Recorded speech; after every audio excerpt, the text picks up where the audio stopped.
జాగ్రత్తగా ఆలోచించండి, ధైర్యంగా ఆలోచించండి. కోడి తన పిల్లల్ని బతికించుకోవడానికి గద్దతో యుద్ధం చేస్తుందమ్మా. కోడి గద్దతో, విషసర్పాలతో, పాముని పొడిచి తింటది కోడి.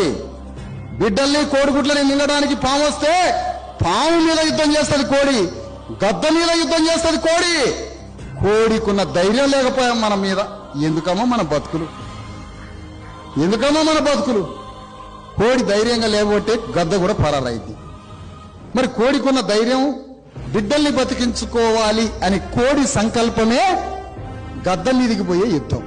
అదే కోడికి పిల్లలే లేరనుకో, గద్ద వస్తుందంటే కోడి వచ్చి ఇంట్లో దాక్కుంటుంది. బిడ్డలు ఉన్నారనుకో, కోడికి పిల్లలు గద్ద మీద యుద్ధం చేస్తుంది. కానీ మనకి బిడ్డలున్నా కోటర సీసాలకు అమ్ముడు పోవాలా, మనకి బిడ్డలున్నా చికెన్కి అమ్ముడు పోవాలా, మనకి బిడ్డలున్నా మటన్కి అమ్ముడు పోవాలా. ఎక్కడి మటన్ రన్న ఆయన